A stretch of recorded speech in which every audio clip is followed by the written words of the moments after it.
Oh, yung lalaking nagligtas sa akin kagabi. Ah, yung gwapo, yung mukhang prinsipe ba? Oo. Hindi siya maalis sa isip ko eh. Naku, yan ang nga bang sinasabi ko. Nagdadalaga ka na talaga. Para kasing familiar siya sa akin. Yung mga mata niya parang nakita ko na nun eh. Hindi ko lang alam kung saan at kailan. Eh, ba't kasi hindi mo tinanong? Hindi na kasi nagkaroon ng pagkakataon eh. Bakit? Tinitigan niya ako. Parang may gusto siyang sabihin sa akin. Pero hindi naman siya nakapagsalita. Hoy, sandali! Saan ka pupunta? Anong pangalan mo? Hindi naman ako bad breath. Ba, bigla na lang umalis. Pa-mysterious yung drama. Sino kaya yung lalaking yun?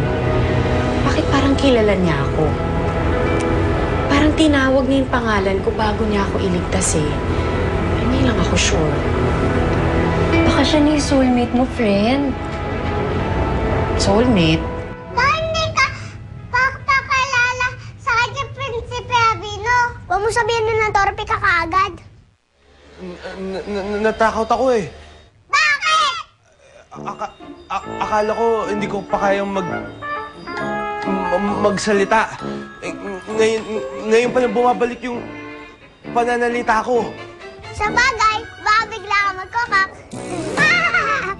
Ganun daw yun eh. Kapag yung dalawang nilalang itinakda para sa isa't isa, kahit first time pa lang nila magkita, parang matagal na silang magkakilala. Hindi nga kayo natagpuan mo ng iyong love of your life?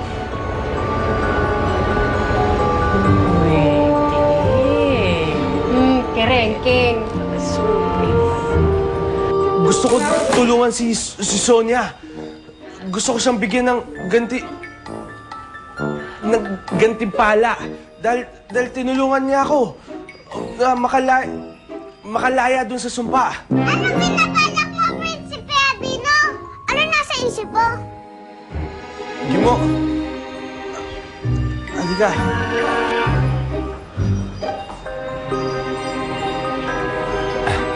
Ano po yun, Prinsipe Avino? May uutos ako sa'yo.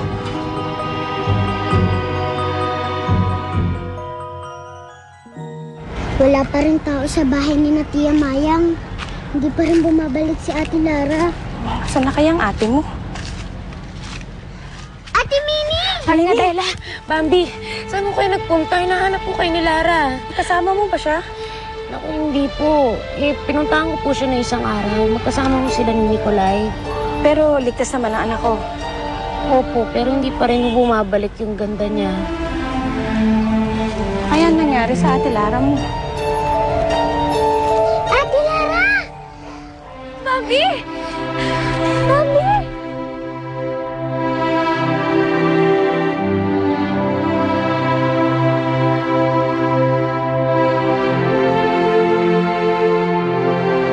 Lara?